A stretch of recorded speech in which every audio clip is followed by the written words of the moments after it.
એકવાર માતા પાર્વતી ભગવાન શિવને કહે છે કે હે પ્રભુ, ઘણા દિવસો થઈ ગયા. આજે મનમાં એવો વિચાર આવે છે કે થોડી જ્ઞાનની વાતો સાંભળવા મળે.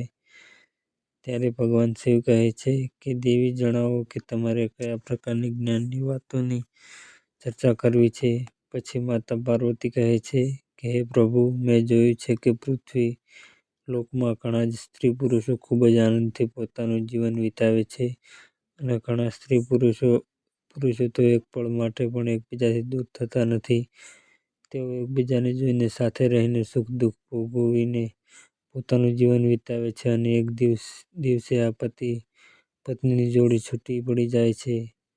પ્રભુ, હું એ જાણવા માંગુ છું કે આ આવનાર જન્મમાં શું તે સ્ત્રી પુરુષની જોડી ફરીથી પતિ પત્નીના રૂપમાં ભેગી થાય છે કે નહીં, અને સાથે થોડી ઘણી ચર્ચા હું ભાગ્યને લઈને પણ કરવા માંગુ છું. શું માણસને જે ભાગ્યમાં નથી હોતું તે પ્રાપ્ત થઈ શકે છે? આ વાત સાંભળીને ભગવાન શિવ કહે છે કે હે પાર્વતી, હું તમારા મનની વાત હવે સમજી ગયો છું. હવે હું તમને એક નાની કહાની સંભળાવું છું. આ કહાની ખૂબ જ ધ્યાનથી સાંભળજો, કેમ કે આ કહાની સાંભળવાથી તમને બે જ્ઞાનની વાતો પ્રાપ્ત થઈ જશે. પહેલું કે સ્ત્રી પુરુષનો સંબંધ કેટલા જન્મો સુધી કાયમ રહે છે, અને બીજું કે જે ભાગ્યમાં નથી હોતું તે ક્યારેય મળતું નથી. મિત્રો, કહાની શરૂ કરતા પહેલા મારી આપ સૌને વિનંતી છે કે તમે હજુ સુધી અમારી ચેનલને સબસ્ક્રાઈબ ન કરી હોય તો અત્યારે સબસ્ક્રાઈબ કરી દેજો, વાયરલ શોર્ટ્સ ચેનલને. આ કહાની ખૂબ જ જ્ઞાનવર્ધક અને બોધ આપનારી છે. તો આ કહાનીને અંત સુધી જરૂરથી સાંભળજો, કેમ કે અધૂરી કહાની સાંભળવાથી અધૂરું જ જ્ઞાન પ્રાપ્ત થાય છે. અને આપણે સૌ જાણીએ છીએ કે અધૂરું જ્ઞાન ક્યારેય પણ જીવનમાં કામમાં આવતું નથી અને તે હંમેશા નુકસાનકારક જ સાબિત થાય છે. તથા કોમેન્ટ બોક્સમાં હર હર મહાદેવ જરૂરથી લખી દેજો, જેથી ભગવાન ભોલેનાથની કૃપા આપણા સૌ પર નિરંતર બની રહે. તો ચાલો કહાની શરૂ કરીએ. ભગવાન શિવ કહે છે કે હે પાર્વતી, એક રાજકુમાર હતી. તે ખૂબ જ ચારિત્ર્યવાન હતી, જેનું લગ્ન એક ચારિત્ર્યવાન રાજકુમાર સાથે થયું હતું. બંને જીવનનો આનંદ અને સુખ લઈ રહ્યા હતા. તેમની પાસે ધનની કોઈ ખોટ નહોતી. તેમને એક જ ખોટ હતી કે તેમને બાળક નહોતું. આ વાત લઈને રાજકુમારી હંમેશા ચિંતામાં રહેતી હતી. સમય ધીરે ધીરે પસાર થઈ ગયો અને એક દિવસ રાજકુમારીની તબિયત અચાનક બહુ જ ખરાબ થઈ ગઈ. પછી તેણે રાજકુમારને બોલાવીને કહ્યું કે પ્રીતમ, મેં તમને ખૂબ જ પ્રેમ કર્યો છે. મેં તમારી ખૂબ જ સેવા કરી છે, ભજન અને પૂજા પણ કરી છે, પરંતુ હું તમારી એક ખુશી પૂરી ના કરી શકી, અને તે છે સંતાનને જન્મ આપવાની ખુશી. મને એવો આભાસ થઈ રહ્યો છે કે મારું જીવન હવે થોડીક જ ક્ષણોમાં ખતમ થઈ જશે.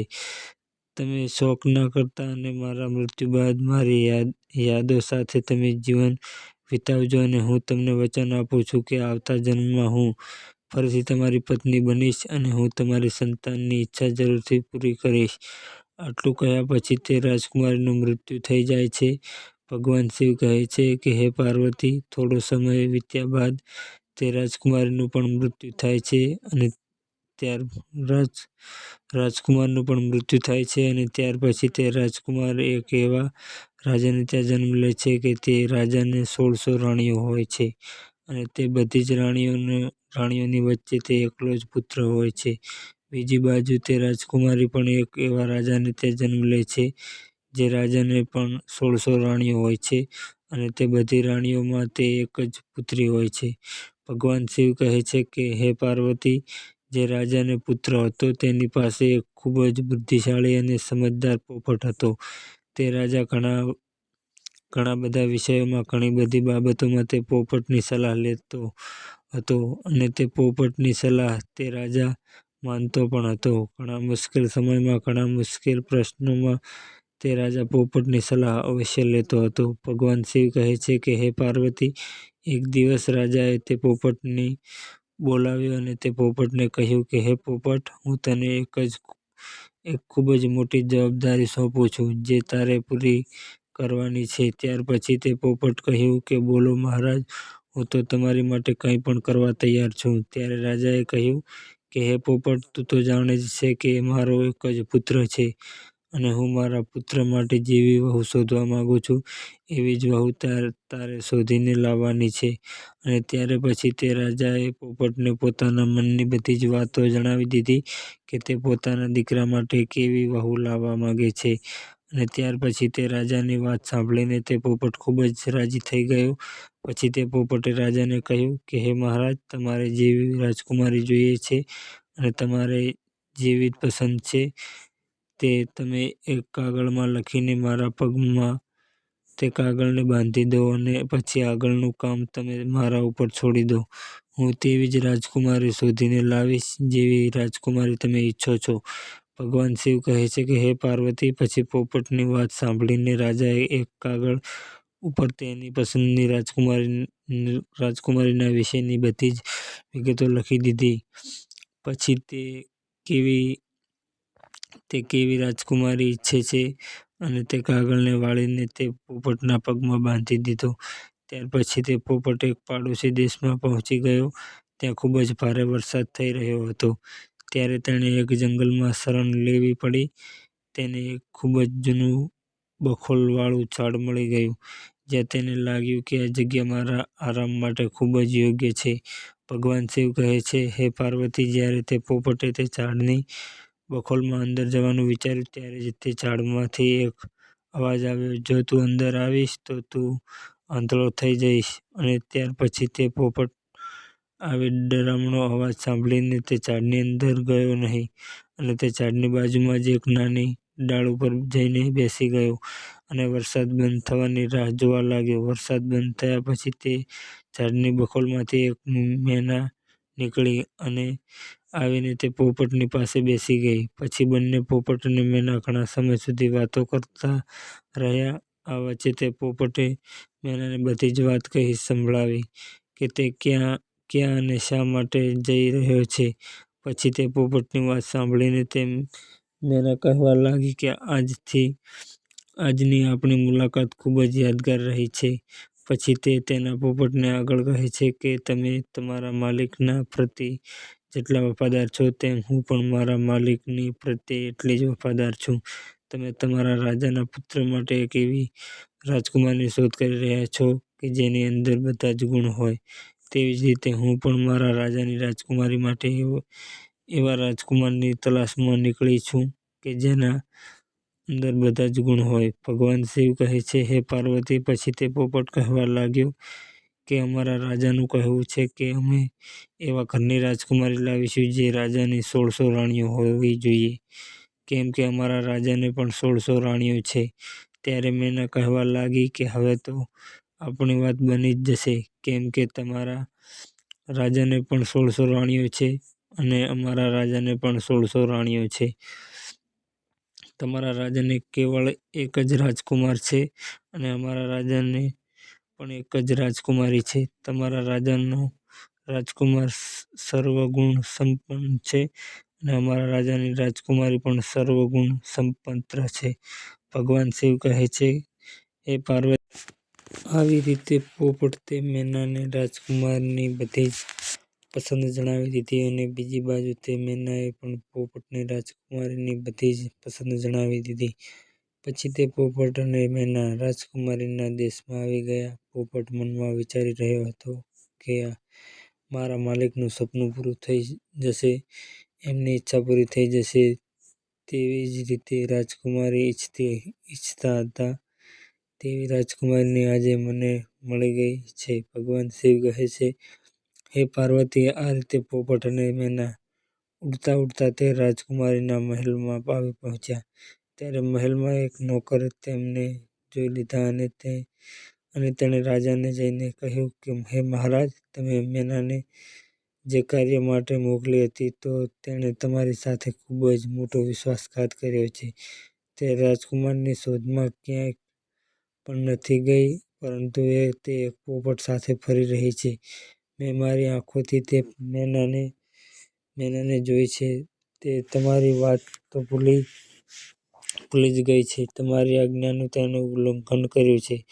ભગવાન શિવ કહે છે કે હે પાર્વતી, આ પ્રકારે રાજાને ખૂબ જ ક્રોધ આવી જાય છે અને તે પોપટ અને મેના બંનેને મારવાનો આદેશ આપી દે છે. ભગવાન શિવ કહે છે, હે પાર્વતી, જે સમયે રાજાએ તે પોપટ અને મેનાને મારવાની સજા સંભળાવી તે વાત મેનાને ખબર પડી ગઈ અને મેનાએ પોપટને કહ્યું કે અહીં આપણા બંનેનો જીવ જોખમમાં છે, એટલે જેટલું જલ્દી બને તેટલું આપણે બંને અહીંથી ખૂબ જ દૂર ભાગી જવું પડશે. જલ્દીથી અહીંથી ઉડો, નહીં તો આપણે બંને અહીં વગર વાંકે મરી જવું પડશે. રાજાના સૈનિકોના તીર આપણને મારી નાખે તે પહેલાં જ આપણે અહીંથી દૂર ભાગી જઈએ. આવો વિચાર કરીને તે પોપટ અને મેના ત્યાંથી ખૂબ જ દૂર ઉડીને ભાગી ગયા. ભગવાન શિવ કહે છે કે હે પાર્વતી, રાજાના સૈનિકો જ્યારે તે પોપટ અને મેનાને મારવા માટે ગયા તો ઘણી શોધખોળ કર્યા પછી પણ તે બંને તેઓને મળ્યા નહીં અને તેઓ એ વિચારીને પાછા આવી ગયા કે કદાચ તે મેના અને પોપટને રાજાના આદેશની ખબર પડી ગઈ હશે અને તેઓ કોઈ સુરક્ષિત જગ્યાએ ભાગી ગયા હશે. હવે પોપટ અને મેનાએ થોડા દિવસો સુધી રાહ જોઈ કે તે દેશના લોકો આ વાતને ભૂલી જાય અને ત્યાર પછી તે બંને પાછા મહેલમાં આવ્યા. સીધા જ તેઓ રાજાના દરબારમાં પહોંચી ગયા. પોપટ રાજાના જમણા ઘૂંટણ ઉપર અને મેના રાજાના ડાબા ઘૂંટણ પર આવીને બેસી ગઈ. ત્યારબાદ પોપટ અને મેનાએ રાજાને પૂછ્યું કે તમે અમને શા માટે મારવા માંગતા હતા? અમે તો તમારા વફાદાર છીએ. તમારા મહેલના સૈનિકોને અમારાથી ઈચ્છા થાય છે એટલા માટે તેમણે તમારી સામે અમારી બુરાઈ કરી અને બંને પોપટ મેના એવા રાજાઓના નોકર છીએ કે જે રાજા ખૂબ બુદ્ધિશાળી અને ધનવાન છે. અમે તમારી સાથે હંમેશા વફાદારી જ કરી છે. ભગવાન શિવ કહે છે, હે પાર્વતી, હવે પોપટ અને મેના પોતાના મનની વાત જણાવે છે અને કહે છે કે બંને રાજાઓની પાસે 1600 રાણીઓ છે, જેમાં એક રાજાને ત્યાં કેવળ પુત્ર જ છે અને બીજા રાજાને ત્યાં કેવળ પુત્રી જ છે. આ બંને રાજાએ એકબીજાને જોયા નથી, પરંતુ આ બંને એકબીજાના પુત્ર અને પુત્રીના એકબીજા સાથે લગ્ન કરાવવા માંગે છે. એક રાજાને એવી બહુ જોઈએ છે જેવી બીજા રાજાને રાજકુમારી છે અને બીજા રાજાને એવો જમાઈ જોઈએ છે જેવો પહેલા રાજાનો રાજકુમાર છે. મહારાજ જુઓ, અમે બંને એ જ રાજાઓના નોકર છીએ. ભગવાનની કૃપાથી અમે બંને તમારા રાજ્યની બહાર જંગલમાં મળ્યા હતા અને હવે અમે આ સારી ખબર લઈને તમારી સામે આવ્યા છીએ. ભગવાન શિવ કહે છે, હે પાર્વતી, આવી જ રીતે પોપટ અને મેનાએ પોતાના મનની વાત રાજાને કહીને રાજાને ખુશ કરી દીધો. ત્યાર પછી પોપટે પોતાનો એક પગ રાજાની બાજુ આગળ ધકેલ્યો, જેમાં એક કાગળ બાંધેલો હતો, જેમાં રાજકુમારની પસંદ લખેલી હતી. ત્યાર પછી રાજાએ તે કાગળ વાંચ્યો અને રાજા ખુશ થયો. પહેલાં તો રાજાને તે પોપટ અને મેના પર વિશ્વાસ ન થયો. ત્યારબાદ રાજાએ તે બંનેનું વર્તન અને વાતો સાંભળીને તેમના પર વિશ્વાસ આવી ગયો. ભગવાન શિવ કહે છે, હે પાર્વતી, પછી રાજાએ પોપટના પગમાંથી રાજકુમારની શાહી તસવીર કાઢી અને પોતાની રાણીઓ પાસે મોકલી દીધી અને સંદેશો મોકલ્યો કે આ તસવીર જોઈને જણાવો કે રાજકુમારી માટે આ રાજકુમાર કેવો છે. શું બધી જ રાણીઓને રાજકુમાર પસંદ છે કે નહીં? ભગવાન શિવ કહે છે, હે પાર્વતી, કેટલાક દિવસો વીતી ગયા પરંતુ તે તસવીર પાછી આવી નહીં. રાજકુમારીને તે તસવીર ખૂબ જ પસંદ આવી. ત્યારબાદ તે રાજકુમારી રાજકુમારની તસવીરને પોતાના હાથોમાં જ રાખીને રહેતી હતી. થોડા દિવસો પછી તે રાણીઓ તરફથી જવાબ આવ્યો કે રાજકુમાર બધાને પસંદ છે. હવે રાજકુમારનું લગ્ન જલ્દી જ થઈ જવું જોઈએ, કેમ કે રાજકુમારી તો રાજકુમારને જોયા વગર રહી શકતી નથી. ભગવાન શિવ કહે છે કે હે પાર્વતી, જેવો જ આ જવાબ રાજાની પાસે પહોંચ્યો ત્યારે રાજાએ પોપટને એ કહીને પાછો મોકલી દીધો કે તે તેના માલિકને જઈને કહે કે રાજકુમાર માટે તેમની મનપસંદની રાજકુમારી મળી ગઈ છે. તે લોકો 4 મહિનાની અંદર લગ્ન કરવા માટે અમારી પાસે આવી જાય. ભગવાન શિવ કહે છે, હે પાર્વતી, ત્યાર પછી તે પોપટે આદર સાથે રાજાને નમીને પ્રણામ કર્યો અને તે પોતાના દેશ તરફ ઉડી ગયો. ત્યાર પછી પોતાના દેશ પહોંચીને તે પોપટે પોતાના રાજાને પોતાની યાત્રાની સફળતાની બધી જ વાતો જણાવી. ત્યારે રાજાએ સાંભળીને ખૂબ જ ખુશ થયો કે તે જેવી વહુ ઈચ્છતો હતો તેવી જ રાજકુમારી તેના રાજકુમાર માટે મળી ગઈ છે. ત્યાર પછી રાજાએ તરત જ આ ખૂબ જ શુભ પ્રસંગને ભવ્યતાથી ઉજવવા માટેનો આદેશ આપી દીધો. ભગવાન શિવ કહે છે, હે પાર્વતી, રાજકુમાર માટે રાજાએ સૌથી કિંમતી અને સૌથી સુંદર કપડાં બનાવડાવ્યા છે અને ઘોડાઓને પણ ખૂબ જ સુંદર રીતે તૈયાર કરવામાં આવ્યા છે. સૈનિકો માટે પણ નવા અને ખૂબ જ સુંદર કપડાં તૈયાર કરવામાં આવ્યા છે. ઘણા બધા પ્રકારની ભેટ સોગાદ જેવી કે અનમોલ હીરા જવેરાત, ઘણા બધા મોંઘા કપડાં અને ઘણી મુશ્કેલી મળવાવાળા ફળો, કિંમતી મસાલાઓ અને ખૂબ જ ઉત્તમ કક્ષાના અત્તર અને એવી ઘણી બધી વસ્તુઓ ભેગી કરવામાં આવી છે. દરેક વસ્તુઓને યાદ કરીને રાજાએ ભેગી કરાવી. ભગવાન શિવ કહે છે, હે પાર્વતી, મહિનાઓ ખૂબ જ જલ્દી પસાર થઈ ગયા. આટલી બધી તૈયારીઓ કરવામાં સમય કેવી રીતે પસાર થઈ ગયો તે ખબર જ પડી નહીં. પરંતુ દુઃખ એ વાતનું હતું કે રાજકુમારના લગ્ન થોડા દિવસ પહેલાં જ રાજા બીમાર પડી ગયા અને તે મૃત્યુ પામ્યા. તે પરિવાર માટે આ ખૂબ જ દુઃખદ ઘટના હતી. રાજકુમારે પોતાના લગ્ન માટે જવાનું ટાળવું પડ્યું, કેમ કે લગ્ન માટે આ સમયે જવું પોતાના પિતા માટે એક અપમાન જેવી વાત જણાવી હતી. જ્યારે તે રાજાના મૃત્યુ બાદ બધી વિધિ પૂરી થઈ ગઈ અને શોક પૂરો થઈ ગયો ત્યાર પછી તે રાજકુમાર પોપટની સાથે રાજકુમારી સાથે લગ્ન કરવા માટે પહોંચ્યો.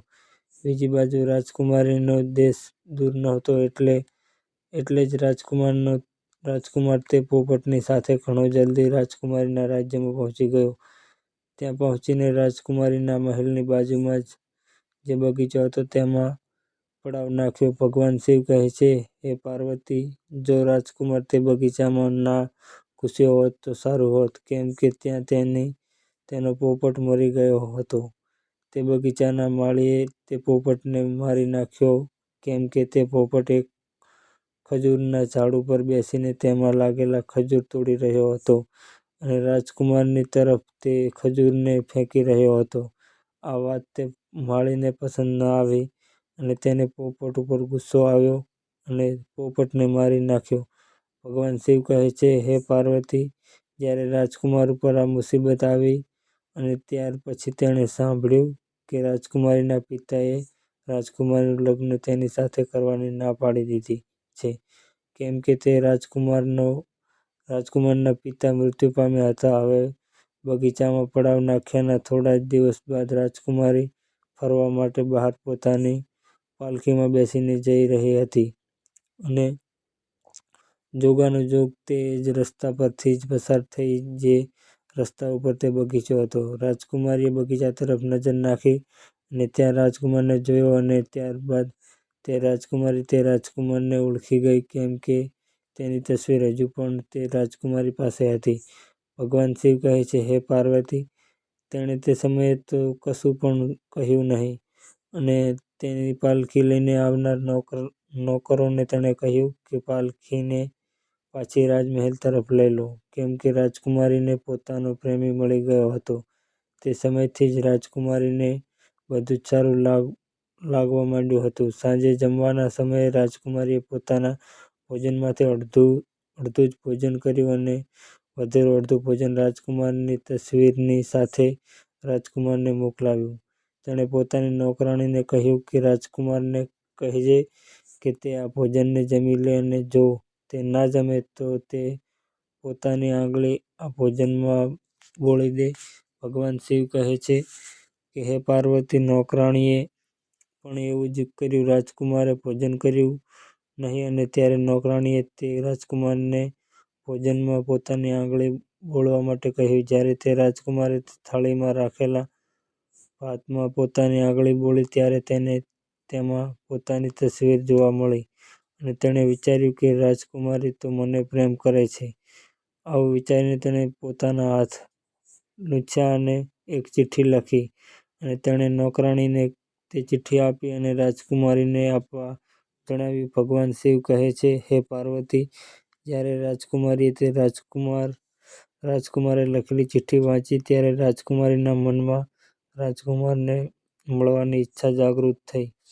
તેણે અડધી રાત્રે પોતાનો ઘોડો તૈયાર કરાવ્યો અને સોના મહોરાથી ભરેલો એક થેલો લીધો અને તે બગીચા તરફ ચાલવા માંડી, જ્યાં રાજકુમાર રોકાયો હતો. ત્યાં જઈને રાજકુમારી રાજકુમારને કહે છે કે તમે આશ્ચર્યમાં ના પડો, હું તમને ખૂબ જ પ્રેમ કરું છું અને એટલા માટે જ હું છુપાઈને તમારી પાસે આવી છું.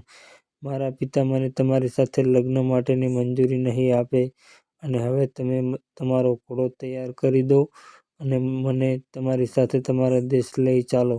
ભગવાન શિવ કહે છે, હે પાર્વતી, ત્યાર પછી તે રાજકુમાર અને રાજકુમારી પોતાના ઘોડા ઉપર બેસીને તે રાજ્યની બહાર નીકળી ગયા અને ત્યાર પછી તેઓ એક એવા નગરમાં પહોંચી ગયા કે ત્યાં તેમના જીવનું જોખમ ખૂબ જ વધી ગયું. તેઓ જે નગરમાં પહોંચ્યા હતા ત્યાં એક મોટી જાદુગરની રહેતી હતી. તેની એક પુત્રી હતી. જ્યારે તેણે રાજકુમારને જોયો તો તે જાદુગરની પુત્રીને પહેલી નજરે જ રાજકુમાર પસંદ આવી ગયો અને તે રાજકુમારને પ્રેમ કરવા લાગી ગઈ. તેણે પ્રતિજ્ઞા કરી લીધી કે હું રાજકુમાર સાથે જ લગ્ન કરીશ.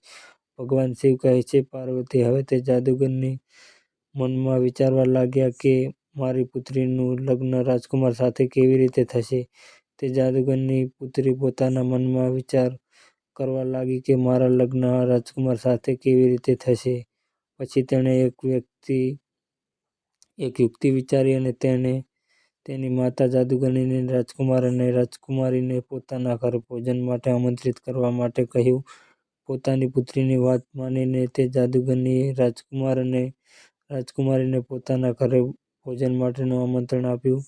ભગવાન શિવ કહે છે, હે પાર્વતી, જ્યારે રાજકુમાર અને રાજકુમારી તે જાદુગરનીના ઘરે ભોજન કરવા માટે ગયા ત્યારે જાદુગરની તે રાજકુમારને એક ઓરડામાં લઈ ગઈ અને ત્યાં રાજકુમારના ગળામાં એક દોરડું બાંધી દીધું અને જેવું દોરડું બાંધ્યું કે તરત જ તે રાજકુમાર એક પાડાના રૂપમાં બદલાઈ ગયો.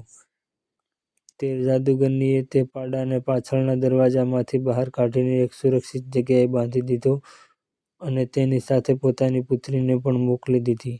હવે તે રાજકુમારી ભોજન કર્યા બાદ પોતાના રાજકુમારને શોધવા લાગી, પરંતુ તે રાજકુમાર હવે પાડો બની ગયો હતો.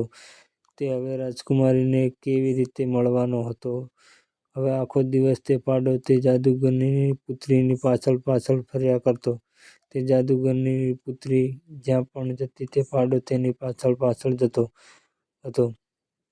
ભગવાન શિવ કહે છે, હે પાર્વતી, તે જાદુગરની પુત્રી રાત્રે તે પાડાના ગળામાંથી તે દોરડું કાઢી લેતી હતી, જેથી તે રાજકુમાર બની જતો હતો અને તે પાડાના રૂપ ખતમ થઈ જતું હતું અને જ્યારે સવાર થતી ત્યારે તે દોરડું ફરીથી રાજકુમારના ગળામાં પહેરાવી દેતી અને તે ફરી પાછો પાડાના રૂપમાં આવી જતો અને દિવસ દરમિયાન તેને બહાર ફરવા લઈ જતી હતી.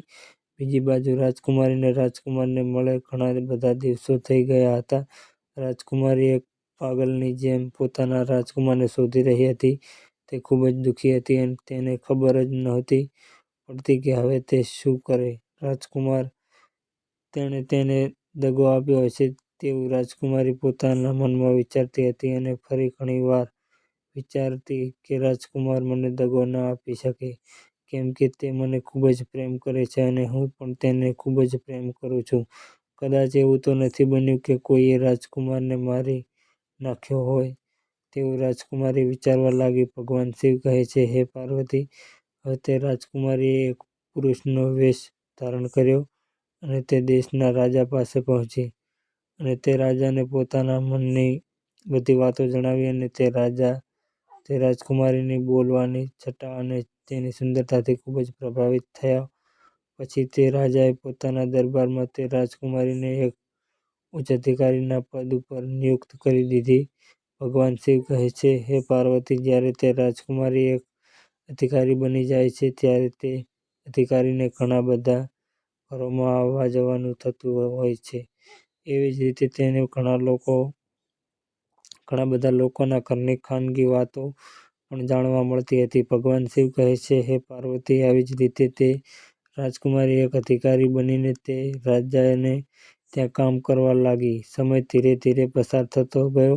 ઘણા બધા વર્ષો વીતી ગયા. એક દિવસ તે રાજાનું મૃત્યુ થઈ જાય છે અને ત્યારબાદ નગરમાં બધા જ લોકો તે અધિકારીને દેશનો રાજા બનાવી દે છે, કેમ કે તે અધિકારીના રૂપમાં તે રાજકુમારીનો વ્યવહાર તે રાજ્યની જનતાના પ્રત્યે ખૂબ જ સારો હતો. ભગવાન શિવ કહે છે, હે પાર્વતી, તે નગરમાં એક વ્યક્તિ એક ખડતલ પાડાને વેચવા માટે તે નગરના રાજા પાસે આવ્યો. ત્યાર પછી તે રાજાના રૂપમાં જે રાજકુમારી હતી તેણે તે પાડો ખરીદી લીધો. તે પાડો ખૂબ જ કામનો હતો, કારણ કે તેનામાં એક ખાસિયત હતી કે તે કોઈ પણ ખોવાયેલી વસ્તુને શોધી લાવતો. ભગવાન શિવ કહે છે, હે પાર્વતી, એક દિવસ અચાનક તે પાડો ક્યાંય ખોવાઈ ગયો. પછી રાજાએ પોતાના નગરમાં એલાન કરાવી દીધું કે આ નગરમાં જેટલા પણ પાડા હોય તે બધાને અહીં ભેગા કરવામાં આવે. હવે આ આદેશ તે જાદુગરની પાસે પણ પહોંચી ગયો. નગરના બધા જ પાડા રાજાની સમક્ષ હાજર કરવામાં આવ્યા, પરંતુ તે જાદુગરનીએ તે રાજકુમારના રૂપમાં જે પાડો હતો તેને રાજાની સમક્ષ હાજર નહોતો કર્યો. હવે જ્યારે તે નગરના સૈનિકોએ રાજાના રૂપમાં રહેલી રાજકુમારીને એ વાત જણાવી કે આ જાદુગરનીએ પોતાનો પાડો મોકલ્યો નહીં, ત્યારે તે રાજકુમારી એકદમ ગુસ્સામાં આવી ગઈ અને તેણે તે જાદુગરની સાથે તેના પાડાને પોતાની સમક્ષ જબરજસ્તીથી હાજર કરાવ્યો. અને જ્યારે તે સૈનિકોએ તે પાડાના ગળામાં રહેલા દોરડાને જોરથી ખેંચ્યું, ત્યારે જ તે દોરડું તે પાડાના ગળામાંથી નીકળી ગયું અને તે દોરડું ગળામાંથી નીકળતા જ તે પાડો અને રાજકુમારના રૂપમાં પાછો આવી ગયો. પછી તે રાજકુમારીના રૂપમાં રહેલા રાજાનું પોતાનું સપનું સાકાર થઈ ગયું અને તે એકદમ તે રાજકુમારને ભેટી પડી અને તે જાદુગરને તે રાજકુમારીએ પકડાવીને જેલમાં પુરાવી દીધી. ત્યાર પછી રાજકુમારીએ બધા જ નગરજનોને કહ્યું કે મારે આ રાજકુમારને મળવા માટે એક પુરુષનું રૂપ ધારણ કરવું પડ્યું હતું. હું એક સ્ત્રી છું, તેથી હવેથી તમે આ રાજકુમારને પોતાના રાજા અને મને તમારી રાણી સમજજો.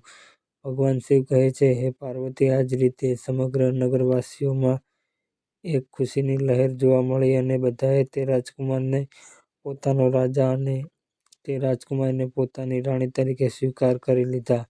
આ બાજુ તે રાજકુમાર રાજા બની જાય છે અને તે રાજકુમારી રાણી બની જાય છે, અને બીજી બાજુ તે જાદુગરનીને ફાંસી પર ચડાવી દેવામાં આવે છે. તે જાદુગરની પુત્રીને હંમેશા માટે જેલમાં બંધ કરી દેવામાં આવે છે, કેમ કે તે જાદુગરની પુત્રીએ તેના પૂર્વજન્મમાં પોતાના પતિને જૂઠ્ઠા આરોપોમાં ફસાવીને એક રાજાની કેદમાં પુરાવી દીધો હતો.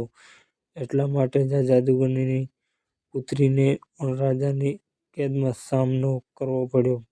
ભગવાન શિવ કહે છે, હે પાર્વતી, પછી તે રાજા અને રાણી બંને એક દિવસે ફરવા માટે નીકળે છે.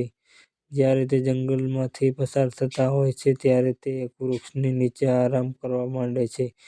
તે વૃક્ષ વર્ષો જૂનું હતું. ત્યાં રાજકુમાર અને રાજકુમારીએ પોતાના પૂર્વજન્મમાં એક પ્રેમનું નિશાન બનાવ્યું હતું, જે સંપૂર્ણ રીતે સુરક્ષિત હતું. પછી તે રાજકુમાર અને રાજકુમારીની નજર તે નિશાન ઉપર પડે છે.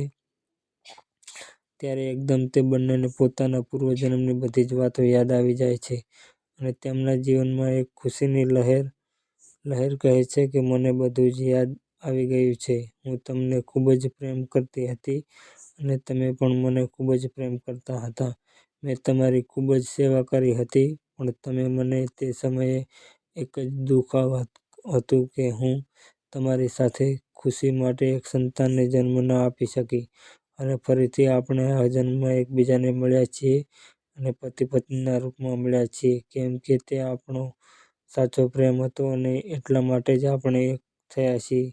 અને મને પૂરો વિશ્વાસ છે કે આ જન્મમાં ઈશ્વર આપણી પ્રાર્થના જરૂર સાંભળશે અને તમને સંતાનનું સુખ પણ જરૂરથી મળશે. ભગવાન શિવ કહે છે, હે પાર્વતી, પછી સમય ધીરે ધીરે વીતવા લાગે છે અને પૂર્વજન્મની જે કંઈ પણ ઈચ્છાઓ પૂરી થઈ જાય છે. પછી તે રાજકુમારી ગર્ભ ધારણ કરે છે અને સમય આવતા એક સુંદર પુત્રને જન્મ આપે છે. અને આ જ પ્રકારે એક પત્ની બીજા જન્મમાં આવીને પોતાના પતિને પ્રાપ્ત કરે છે અને પતિની ખુશી માટે એક પુત્રને પણ જન્મ આપે છે. ભગવાન શિવ કહે છે કે હે પાર્વતી, આ કહાનીથી પહેલી જ્ઞાનની વાત એ જાણવા મળી છે કે જો સ્ત્રી પુરુષ એકબીજાને સાચો પ્રેમ કરે છે અને બંને વચ્ચે સહેજ પણ કોઈ ક્રોધ કે અણબનાવ ન થતો હોય તો એવા પતિ પત્નીઓનો સંબંધ જન્મો જન્મ સુધી રહે છે. અને જ્યાં સ્ત્રી પુરુષને દગો આપે છે તો તેને પણ દગો મળે છે, અને જો પુરુષ સ્ત્રીને દગો આપે છે તો પુરુષને પણ દગો જ મળે છે. એટલા માટે જ પતિ પત્નીનો સંબંધ અતૂટ વિશ્વાસ પર ટકેલો છે. એટલા માટે એકબીજા સાથે વિશ્વાસ બનાવી રાખવો જોઈએ, અને જે સ્ત્રી પુરુષ એકબીજા પર દ્રઢ વિશ્વાસ બનાવી રાખે છે તેઓ દરેક જન્મમાં પતિ પત્નીના રૂપમાં એકબીજાને મળે છે. તેમની પૂર્વજન્મમાં રહેલી ઈચ્છાઓ પણ ભાગ્યની દેવી જરૂર પૂર્ણ કરે છે. એવી જ રીતે રાજકુમારીને બીજા જન્મમાં તે જ રાજકુમાર અધૂરી રહેલી ઈચ્છા જે સંતાન પ્રાપ્તિની હતી તે પણ પૂરી થઈ. ભગવાન શિવ કહે છે, હે પાર્વતી, અને આ કહાનીથી બીજી જ્ઞાનની વાત એ જાણવા મળી કે ભાગ્યમાં જે લખેલું નથી હોતું તે ક્યારેય મળતું નથી. કેમ કે જાદુગરની પુત્રીનું ચારિત્ર સારું નહોતું. તે પોતાની જાદુઈ શક્તિના બળથી રાજકુમારને મેળવવા માંગતી હતી. જો કે રાજકુમાર તેના ભાગ્યમાં નહોતો, તેથી જ તે રાજકુમારને પ્રાપ્ત ન કરી શકી.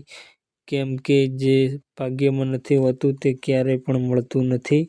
રાજકુમાર તો કેવળ રાજકુમારીના ભાગ્યમાં જ હતો.